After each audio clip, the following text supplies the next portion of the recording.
हमारा जो आज का टॉपिक है वो क्या है, पोटेंशियोमीटर। पोटेंशियोमीटर तो बेसिकली अगर मैं इसको डिवाइड करूँ ना दो पार्ट्स में, तो आपको इंस्ट्रूमेंट का नेम थोड़ा सा और अच्छे से समझ में आएगा कि ये एक्चुअल में क्या है, पोटेंशियल मीटर है। और ऑब्वियस सी बात है कि कौन सा पोटेंशियल होगा, इलेक्ट्रिक पोटेंशियल। तो ये क्या है, एक इलेक्ट्रिक पोटेंशियल मीटर, यानी कि इलेक्ट्रिक पोटेंशियल को मेजर करने वाली डिवाइस। अब कहोगे सर वो तो हम जो है वोल्टमीटर से भी मेजर कर सकते हैं, इसमें एक्स्ट्रा क्या है भाई, या इसने एक्स्ट्रा क्या उखाड़ लिया भाई। सारी बातें तो हम वोल्टमीटर से भी निकाल सकते हैं, लेकिन अगर आपको याद होगा तो ईएमएफ आप नहीं मेजर कर सकते थे वोल्टमीटर की हेल्प से। क्योंकि सर क्यों नहीं कर सकते ईएमएफ मेजर, तो अगर मैंने जब आपको पहले पढ़ाया था ईएमएफ के बारे में, तो एक बात बड़े अच्छे से याद होगी कि as soon as you try to get current और you try to use a battery, ठीक है ना, जब भी आप उसे यूज़ करना शुरू करते हैं, एक्सटर्नल जो है वो करंट ड्रॉ कर रहे हो, कुछ भी लगा रखा हो, बल्ब हो, इलेक्ट्रिक रेजिस्टेंस, कोई लोड तो उसमें भी होता है, रेजिस्टेंस तो होता ही है ना। रेजिस्टेंस होगा तो वो रेजिस्टेंस कैसे बिहेव करेगा, एक एक्सटर्नल रेजिस्टेंस की तरह। जैसे ही सेल काम करना शुरू करता है, उसका एक इंटरनल रेजिस्टेंस एक्टिवेट हो जाता है, वो बात आप अच्छे से जानते हो। इंटरनल रेजिस्टेंस इफेक्टिव हो जाता है, जो कि एक्चुअल में किसकी वजह से होता है, आयनिक रेजिस्टेंस होता है एक तरह का। तो अब ये स्मॉल आर एक्ट कर रहा है सर्किट के अंदर। अगर आपने एक करंट सेट कर भी दिया, एक कांस्टेंट करंट आई, तो अल्टीमेटली आपको बहुत अच्छे से पता है कि V इक्वल्स टू क्या होता है, E माइनस आई आर, यानी कि जब तक I 0 नहीं होगा, और स्टैंडर्ड डेफिनेशन में भी आपको ये पता है कि जब तक I 0 नहीं होगा V E से क्या रहेगा, छोटा ही रहेगा। चार्जिंग की तो बात कर ही नहीं रहे यहाँ पे बैटरी की। यूज के टाइम पे जो टर्मिनल वोल्टेज होगी वो EMF से क्या होगी, और टर्मिनल वोल्टेज क्या होती है, जो आउटपुट में हमें वोल्टेज मिलती है टेक्निकली। तो जो टर्मिनल वोल्टेज है, जो अगर मैं यहाँ पर इसके पैरेलल में वोल्ट मीटर लगा दूँ, उससे जो हमें मिलेगी, तो वो जो टर्मिनल वोल्टेज है वो ईएमएफ से हमेशा क्या होगी, कम। तो अब अगर आपसे पूछा जाए कि ये सर ईएमएफ मेजर कैसे करें, तो मैं और आपके दिमाग में ये बात आ रही है कि सर वोल्ट मीटर लगाओ सीधे ईएमएफ मेजर हो जाएगा। तो ऑब्वियस सी बात है कि वोल्ट मीटर का खुद का भी एक लोड है, तो वो एक एक्सटर्नल रेजिस्टेंस की तरह बिहेव कर रहा है। तो volt meter technically terminal voltage की रीडिंग शो कर रहा है, ना कि ईएमएफ की। तो वोल्ट मीटर की हेल्प से तो आप कभी भी ईएमएफ निकाल नहीं सकते। तो ये पर्टिकुलर डिवाइस जो है ये इस तरह से डिजाइन की गई है कि क्या मेजर कर सकता है, इवन ईएमएफ। और ये बात हमें ध्यान रखना कि अगर मुझे ईएमएफ मेजर करना है तो I को 0 करना पड़ेगा। V कब इक्वल होगा, व्हेन I इक्वल्स टू 0, तो V किसके इक्वल हो जाएगा, E के इक्वल होगा। लॉजिकल सी बात है, V किसके इक्वल होगा, E के। मैथमेटिकली आप यहाँ पर देख भी सकते हो, यानी कि जब सेल से कोई करंट ड्रॉ ना किया जा रहा हो। अब प्रॉब्लम यह है कि बिना करंट को ड्रॉ करे कैसे मेजर करेंगे, तो उसका जवाब इसके पास छिपा हुआ है, इलेक्ट्रिक पोटेंशियल। अब इसकी हेल्प से कैसे ईएमएफ मेजर किया जाता है, या इसकी हेल्प से और बहुत सारी एप्लीकेशन है जिसको हम यहाँ पे यूटिलाइज कर सकते हैं। लेकिन सबसे पहले अगर आपको पोटेंशियोमीटर समझना है, जो कि बेसिकली एक नाइटमेयर होता है 12th क्लास के स्टूडेंट्स के लिए। आपने देखा होगा कि 12th क्लास में जब है पोटेंशियोमीटर का न्यूमेरिकल आता है तो बच्चा सिर पकड़ के बैठ जाता है कि भाई हालत खराब हो चुकी है, ये वैसे ही नहीं समझ में आता, पोटेंशियोमीटर नहीं समझ में आता, प्रैक्टिकल तो अलग टेंशन है और न्यूमेरिकल अलग टेंशन है, अब कैसे सॉल्व करें। तो अगर पोटेंशियोमीटर समझना है तो सबसे जरूरी चीज, एक चीज समझनी पड़ेगी, that is called potential divider. अगर आपको पोटेंशियल डिवाइडर समझ में आ गया तो पूरा फंडामेंटल पोटेंशियोमीटर का समझ में आ जाएगा। और सबसे बड़ी बात पता क्या होगी, कि आपके न्यूमेरिकल स्टेप्स पर होंगे, क्योंकि आपको कंसेप्चुअली वो विजुअलाइज हो चुका है ब्रेन में कि हाँ ये पर्टिकुलरली कैसे काम करता है कॉन्सेप्ट में, पर्टिकुलरली कैसे काम कर रहा है प्रैक्टिकल नॉलेज में, और पर्टिकुलरली कैसे काम कर रहा है रियल लाइफ एक्सपेरिमेंट्स में, या सीधे कहते हो कि रियल लाइफ एप्लीकेशंस। जैसे अगर अभी आप थोड़ी देर में आपको पता लग जाएगा कि रियल लाइफ में कैसे यूज होता है। और इस वीडियो में मैं आगे भी एक प्रैक्टिकल भी करके दिखाऊंगा, डेमोन्स्ट्रेशन भी रहेगा इस बात का कि रियल लाइफ पोटेंशियोमीटर्स किन्हें कहते हैं और वो कैसे काम करते हैं, या उन्हें हम कैसे यूटिलाइज कर सकते हैं। तो अगर आपको पोटेंशियोमीटर, टेक्निकली जो पोटेंशियल मीटर है, मीटर मतलब एक मेजरमेंट डिवाइस, तो उसको अगर समझना है तो सबसे पहले आपको पोटेंशियल डिवाइडर को समझना पड़ेगा। तो आज का हमारा जो सबसे पहला टारगेट है, जो कि इस वीडियो का मेजर पार्ट है, क्योंकि मैं इस वीडियो को दो पार्ट्स में रिकॉर्ड करूंगा। सबसे पहले पोटेंशियल डिवाइडर समझाऊंगा, फिर पोटेंशियोमीटर का प्रैक्टिकल अप्रोच और उसकी एप्लीकेशंस के बारे में बात करेंगे। तो सबसे पहले हम एक बहुत फंडामेंटल चीज पर ध्यान रखेंगे कि पोटेंशियल डिवाइडर किसे कहा जाता है। नाम से ही जाहिर है पोटेंशियल को डिवाइड करने वाला पोटेंशियल डिवाइडर, लेकिन ये काम कैसे करता है तो एक बिल्कुल एक प्रैक्टिकल अप्रोच में लेकर चलेंगे। एक बहुत फंडामेंटल बात जो आप लोगों ने ऑलरेडी पढ़ रखी है, जो आपको अच्छे से पता है, क्या कि कोई भी रेजिस्टेंस एक तरह का वोल्टेज कंज्यूमर होता है। कोई भी तरह का, किसी भी तरह का लोड एक तरह का क्या होता है, वोल्टेज कंज्यूमर। वोल्टेज को क्या करता है, खा जाता है वो। तो ऑब्वियसली यहाँ पर एक बात बहुत अच्छे से दिमाग में रखना, इस बात को मैं नोट करके लिख रहा हूँ कि आर जो कि एक रेजिस्टेंस है, इट इज अ वोल्टेज या पोटेंशियल कंज्यूमर। इसको हम अपने दिमाग में रखेंगे बात को। अब मैं एक बहुत सिंपल सा सेटअप बना कर देख रहा हूँ यहाँ पे, जो आप घर पर भी ट्राई कर सकते हो, और मेरे ख्याल से 100-150 रुपए का मल्टीमीटर आता है, आप उसको यहाँ पे यूटिलाइज कर सकते हो मेजरमेंट के लिए कि वोल्टेज कितनी हमें यहाँ पर मिल रही है। तो नॉर्मली आपने क्या करा, एक रेजिस्टेंट वायर ले ली, कॉपर वगैरह नहीं, कॉपर वायर वगैरह लोगे तो आपको वोल्ट मीटर की जो सेटिंग है वो बहुत लो सेंसिटिविटी पर रखनी पड़ेगी, मतलब बेसिक सेंसिटिविटी तो हाई होगी लेकिन रीडिंग वो बहुत छोटी भी मेजर कर सके। लेकिन आप बेटर है कि आप एक जो है नॉर्मल मैग्नीन की वायर यूज़ कर लें या फिर कॉन्स्टेंटन की वायर यूज़ कर लें। तो आपने एक सिंपल वायर यूज़ की हुई है यहाँ पर, एक रेजिस्टेंट वायर है जिसका पर यूनिट लेंथ कुछ ना कुछ रेजिस्टेंस होगा, एक मेजरेबल रेजिस्टेंस होगा अच्छा खासा। तो यहाँ पर अब जो वायर ए बी है इसका एक रेजिस्टेंस है, तो आर ए बी, हमने इसको क्या नाम दिया, R A B. R A B है resistance of wire A B of length, इसकी एक लेंथ भी होगी, उस लेंथ को हमने माना L है, वो लेंथ है capital L of wire A B of length capital L। ठीक है, तो एक सिंपल सी वायर आपने ले रखी है, बाकी जनरल कनेक्शन वायर्स हैं। तो आपने इसको कनेक्ट किया एक नॉर्मल अमीटर के साथ, रियोस्टेट, ताकि आप करंट की वैल्यू को एक पर्टिकुलर लेवल पे मेंटेन कर सकें। कांस्टेंट करंट बने रहना चाहिए सर्किट के अंदर। पॉजिटिव नेगेटिव एक बैटरी कनेक्ट की, इस बैटरी को ध्यान रहे, मैं आगे चल के जब इस टॉपिक को और एक्सप्लोर करूंगा तो मैं इस बैटरी का इसी नाम से बुलाता रहूंगा।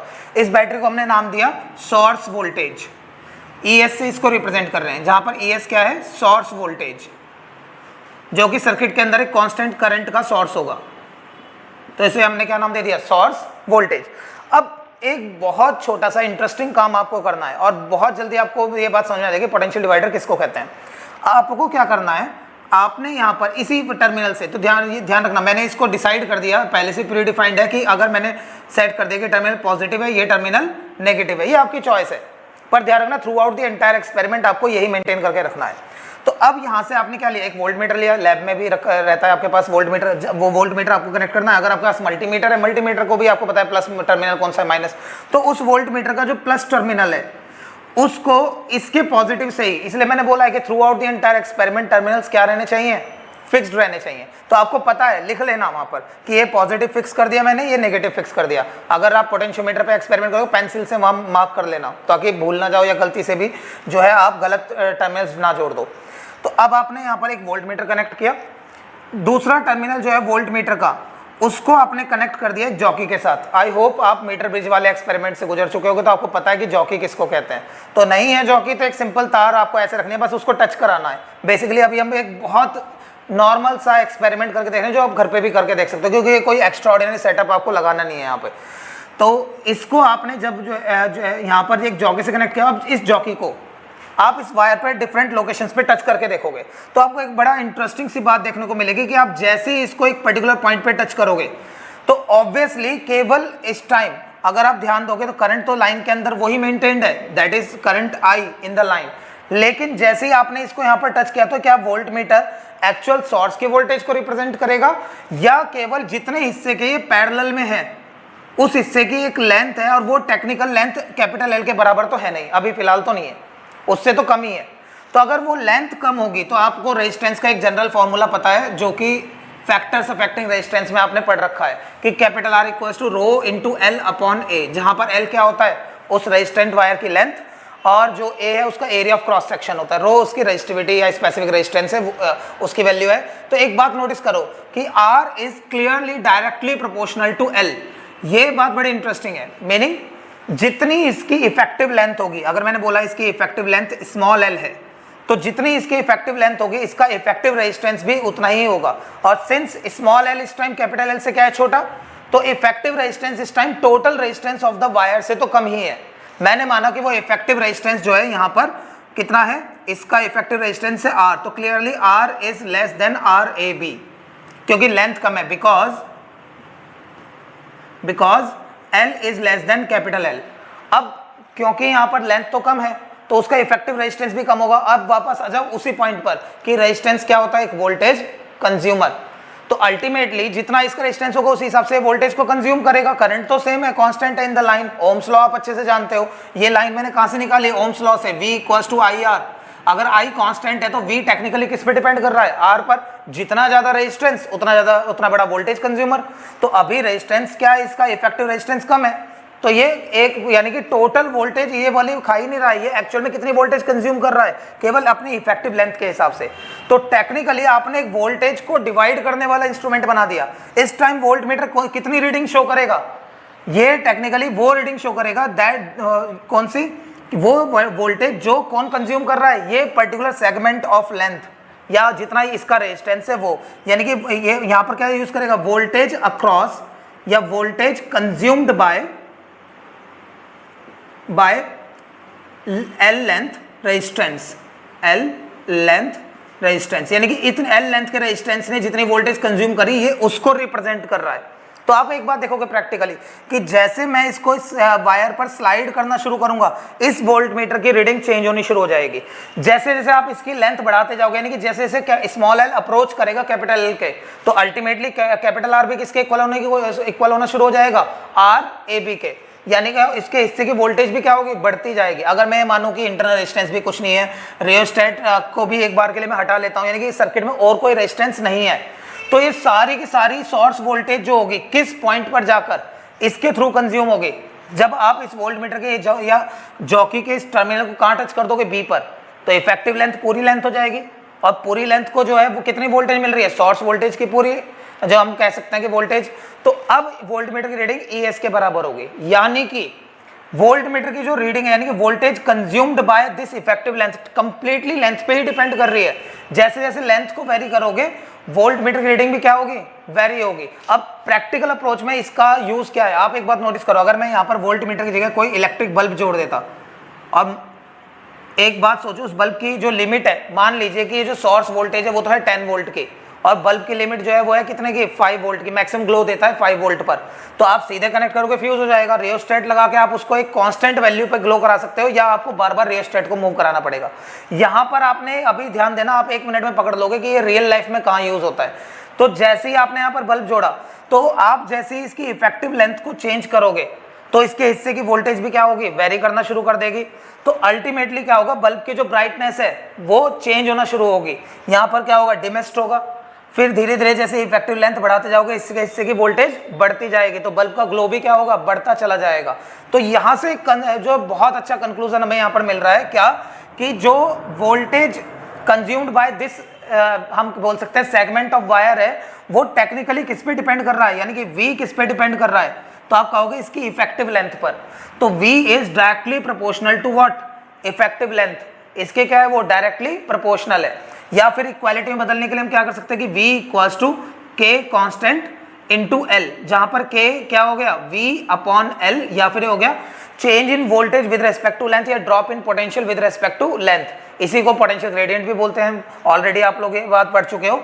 ये वैल्यू हमेशा किसी पर्टिकुलर रेजिस्टेंट वायर के लिए क्या रहेगी, कांस्टेंट रहेगी। अल्टीमेटली आप इसकी वैल्यू चाहे तो एक सिंपल तरीके से निकाल सकते हो कि सीधे जॉकी को टच करो B पर, उस वोल्टेज की रीडिंग को नोट करो और टोटल लेंथ आपको पता है, तो K की वैल्यू तो तब भी निकल जाएगी, और ये through out the entire experiment क्या रहेगी, कांस्टेंट।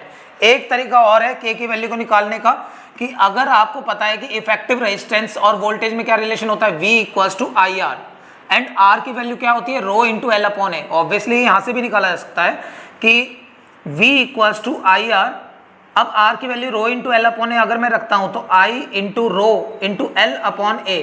टेक्निकली अगर देखा जाए तो ना तो आप करंट को चेंज कर रहे हो, ना ही रेजिस्टिविटी चेंज हो रही है, ना ही area of cross section change हो रहा है, इफेक्टिव लेंथ केवल चेंज हो रही है। तो ये पूरा जो टर्म है ये क्या है, एज अ कांस्टेंट यहाँ पर ट्रीट हो रहा है। तो यहाँ अब आपको बहुत अच्छे से रिजेम्बलेंस दिख रहा होगा इन दोनों टर्म्स के बीच में। तो क्लियरली आप बोल सकते हो कि K कांस्टेंट इक्वल्स टू क्या है, I into rho upon A। तो अगर आपको करंट इन द लाइन पता है, वायर की रेजिस्टिविटी पता है, एरिया ऑफ क्रॉस सेक्शन पता है, तो भी आप जो है सीधे इस कांस्टेंट को कैलकुलेट कर सकते हो। तो आपने अभी अभी एक बहुत छोटा सा पोटेंशियल डिवाइडर मैकेनिज्म बनाया, ये सर्किट बना लिया, जिसमें आप पोटेंशियल की वैल्यू को अपने अकॉर्डिंग क्या कर सकते हो, वेरी करा सकते हो। इस टेक्निक का यूज रियल लाइफ में कहाँ होता है, एक बात सोचा आपने, बल्ब की ब्राइटनेस को चेंज किया ना इसकी हेल्प से, तो रियल लाइफ में आप इस क्या कर सकते हो, तो आपने एक बात नोटिस किया, बल्ब की ब्राइटनेस को एक नॉब घुमाकर चेंज किया जा रहा है, या फिर वॉल्यूम को इंक्रीज किया जा रहा है, उसको नॉब को घुमाकर, और देखो जो फैन होता है उसका रेगुलेटर, आप उसको उस हेल्प से स्पीड को चेंज कर रहे हो, मोटर का जो स्पीड होता है उसको चेंज कर रहे हो। तो ये सब किसकी हेल्प से हो रहा है? एक छोटा सा पोटेंशियल डिवाइडर जो कि फंडामेंटल पोटेंशियोमीटर है, बिल्कुल बेसिक लेवल पर। अब हमें इस टेक्निक को यूज करना है, इसको दिमाग में रखना ये वाली बात, और ध्यान रखना इस वोल्टेज का पिताजी कौन है, इस वोल्टेज का बाप कौन है? इस वोल्टेज का बाप है सोर्स वोल्टेज। इसके अलावा तो हमने यहाँ कुछ और जोड़ा ही नहीं था। तो ये बात बड़े अच्छे से दिमाग में रखना है कि इस वोल्टेज का बाप कौन है, क्योंकि अगर आपको एप्लीकेशन समझनी है तो ये बात बहुत अच्छे से अपने माइंड में रखनी है। ये मैं जब आप एप्लीकेशंस के बारे में बात करेंगे कि पोटेंशियोमीटर की हेल्प से हम किसी सेल का ईएमएफ कैलकुलेट कर सकते हैं, पोटेंशियोमीटर की हेल्प से हम किसी भी सेल का इंटरनल रेजिस्टेंस कैलकुलेट कर सकते हैं, तो वहां पर हम इस बात को यूज करेंगे। तो तब तक ये बात अपने अच्छे से दिमाग में रखोगे कि जो ये वोल्टेज है, यानी voltage consumed by this segment of wire, इसका जो फादर है या इसका सोर्स जो है वो है सोर्स वोल्टेज। इसे अपने अच्छे से दिमाग में रखना है। अब नेक्स्ट वीडियो में हम इसकी एप्लीकेशंस के बारे में बात करेंगे और कैसे इस टेक्निक को यूज करेंगे किसी सेल का ईएमएफ कंपैरिजन में या फिर उसका इंटरनल रेजिस्टेंस निकालने में। तो अभी हम इतना ही रखते हैं, ठीक है ना। Thank you. तो अब बात करते हैं पोटेंशियल डिवाइडर के प्रैक्टिकल अप्रोच के बारे में। टू द लेक्चर तो आपने अच्छे से देख लिया कि पोटेंशियल डिवाइडर क्या होता है, कैसे काम करता है, पोटेंशियल डिवाइडर कैसे फंडामेंटल है पोटेंशियोमीटर का, या फिर हम इसे बोल सकते हैं प्रिंसिपल ऑफ पोटेंशियोमीटर, जिसको हमने मैथमेटिकली V = KL से भी प्रूव किया। यानी कि इफेक्टिव लेंथ को चेंज कर देने पर उसके अक्रॉस जो वोल्टेज होगी वो भी चेंज होगी। तो अब हम जो है रियल लाइफ इंप्लीमेंटेशन के बारे में बात करेंगे। बस मैंने इस सर्किट के अंदर क्या चेंज किया है, पिछली बार हमने यहाँ पर वोल्ट मीटर लगाया था और इस बार मैंने यहाँ पर क्या लगा दिया, एक इलेक्ट्रिक बल्ब। तो अब ये जो इलेक्ट्रिक बल्ब है इसकी ब्राइटनेस टेक्निकली चेंज होनी चाहिए, थियोरेटिकली तो हम प्रूव कर चुके हैं कि ये वैल्यू चेंज होनी चाहिए। जैसे जैसे मैं इस चौकी को मूव कराऊंगा यानी कि इसकी इफेक्टिव लेंथ को चेंज करूंगा तो इसके अक्रॉस वोल्टेज भी चेंज होगी, तो अल्टीमेटली बल्ब की ब्राइटनेस भी चेंज होनी चाहिए। तो अब एक अगर हम रियल लाइफ पोटेंशियोमीटर की बात करें तो ये एक बहुत छोटा सा कॉम्पैक्ट पोटेंशियोमीटर है जो अभी आप यहाँ देख रहे हो, या आप इसे सिंपली पोटेंशियल डिवाइडर भी बोल सकते हो। अगर आप ध्यान दोगे तो इसकी भी 3 लेग्स हैं। ये 3 लेग्स टेक्निकली इन 3 पॉइंट्स को ही रिप्रेजेंट कर रही हैं, ए बी जे। जो 2 पैरेलल लेग्स हैं ये रिप्रेजेंट कर रही हैं टर्मिनल्स ए एंड बी को, और जो ये तीसरा अकेला लेग है ये किसको रिप्रेजेंट कर रहा है, जॉकी जे को। आप कहेंगे सर इसके अंदर मूवेबल पार्ट कैसे है, जैसे हम यहाँ पर वायर के ऊपर स्लाइड कर रहे थे, तो स्लाइडर जैसी तो कोई चीज नहीं है इसके अंदर। सही बात है, इसके अंदर कोई स्लाइडर नहीं है, लेकिन इसके अंदर आप इसके जे की वैल्यू को जो है मूव करा सकते हो। ये आप एक तरह से कह सकते हो वर्चुअली वायर पर मूव करा रहे हो। जब आप इसको टर्न करते हो with the help of a screw driver तो इसकी वैल्यू वेरी करती है एक्चुअल में। अभी आप देख रहे हो कि इसे जो है टर्न किया जा सकता है with the help of screw driver. अब एग्जैक्टली यही सर्किट मैंने यहाँ पर इस जो है कनेक्ट किया हुआ है इस डायग्राम के अंदर, लेकिन इसको रिप्रेजेंट करते हुए, यानी कि जो 2 पैरेलल लेग्स हैं, एक टर्मिनल ए है जिसको बैटरी के पॉजिटिव से कनेक्ट किया हुआ है, एक टर्मिनल बी है जिसको बैटरी के नेगेटिव से कनेक्ट किया हुआ है, साथ में एक रेजिस्टेंस है R ओम का जो कि यहाँ पर रियोस्टेट का रिप्रेजेंटेशन है। तो मैंने एक फिक्स्ड कार्बन रेजिस्टर यहाँ पर यूज किया हुआ है और इलेक्ट्रिक बल्ब को बिल्कुल उसी तरह से जोड़ा हुआ है जैसे आप यहाँ पर देखेंगे कि पॉजिटिव के साथ पॉजिटिव ऑफ इलेक्ट्रिक बल्ब और नेगेटिव जो है वो किस पर जा रहा है, जॉकी के ऊपर। तो यही काम मैं यहाँ पर करने वाला हूँ। पॉजिटिव जो होगा वो मैं कनेक्ट करूंगा किस पर, पॉजिटिव आर्म पर, और जो नेगेटिव है उसको कनेक्ट करूंगा जॉकी के ऊपर। तो टेक्निकली ये इसी तरह से काम करना चाहिए। तो अब जरा प्रैक्टिकल अप्रोच में देखते हैं इसको कि ये किस तरह से काम कर रहा है। तो यहाँ पर मैं एक ब्रेड बोर्ड यूज करने वाला हूँ इस कनेक्शन के लिए। तो बैटरी के इनपुट हमें इन 2 टर्मिनल से मिलेंगे। बैटरी हम यहाँ पर एक 9 वोल्ट की यूज कर रहे हैं। यहाँ पर ये रेजिस्टेंस मैंने यूज किया हुआ है, और आप अगर आप ध्यान देंगे तो रेजिस्टेंस वाला जो टर्मिनल है वो अलग जो है पिन होल में है, और जो नेगेटिव टर्मिनल है ये एक अलग पिन होल में है। अब इन दोनों टर्मिनल्स पर मैं यहाँ पर जो है जो पैरेलल लेग्स ऑफ पोटेंशियोमीटर इनको कनेक्ट करूंगा, जो कि आप यहाँ पर देख भी सकते हैं कि इन दोनों पैरेलल लेग्स को मैं सिंपली इन्हीं के साथ यहाँ पर इन्हीं के अलाइनमेंट में इंसर्ट कर दूंगा, और जो तीसरा लेग है जो कि वो यहाँ पर अलग से है। अब इलेक्ट्रिक बल्ब तो एक छोटा सा रेड कलर का एलईडी बल्ब मैंने यहाँ पर यूज किया हुआ है।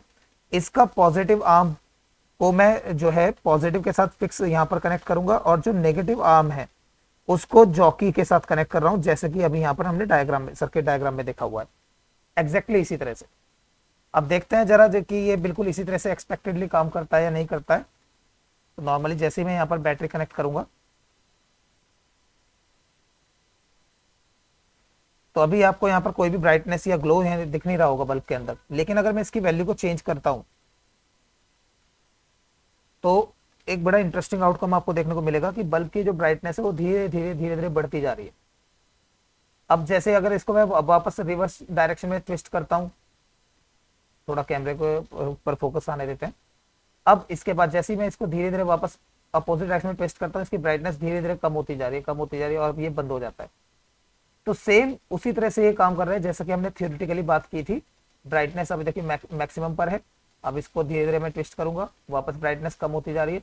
अब जरा एक बार इसको मल्टीमीटर से, यानी कि टेक्निकली बोला जाए तो वोल्ट मीटर पर मैंने उसको सेट किया हुआ है, उससे फिर से वैल्यू को चेंज जो है चेक कर लेते हैं कि ये एक्सपेक्टेडली काम कर रहा है या नहीं कर रहा है। तो यहाँ पर इस टाइम वोल्टेज अगर मैं चेक करता हूँ नॉर्मली, तो आपको यहाँ पर क्लियरली वोल्ट मीटर के अंदर रीडिंग दिखाई देगी। तो अगर मैं यहाँ पर वोल्टेज चेक करूँ तो इसको 2.131109 इसके आसपास मिल रही है, 0811। लेकिन अगर मैं इस वैल्यू को, यानी कि बल्ब के जो ब्राइटनेस के लिए मिलने वाली इफेक्टिव वोल्टेज है, उसको थियोरेटिकली इंक्रीज करता हूँ, इसको सेट कर देते हैं थोड़ा सा हाई वैल्यू पर, तो वोल्टेज भी जो है एक्सपेक्टेडली हाई मिलनी चाहिए। इसको देखते हैं तो आप देख सकते हैं क्लियरली 2.20 ये वोल्टेज जो है हमें यहाँ पर अचीव हो रही है। तो जितनी बात हमने थियोरेटिकली करी थी वही चीज यहाँ पर प्रैक्टिकली हमने अचीव कर ली है। यानी कि अब हम सही मायने में पोटेंशियल डिवाइडर जो होता है, पोटेंशियोमीटर की जो वर्किंग है, उसकी जो फंक्शनिंग है, वो समझ चुके हैं। आई होप आपको ये पूरा एक्सपेरिमेंट अच्छे से समझ में आया होगा। तो नेक्स्ट वीडियो में हम पोटेंशियोमीटर की एप्लीकेशंस के बारे में बात करेंगे। आज के लिए इतना ही रखते हैं। Thank you very much.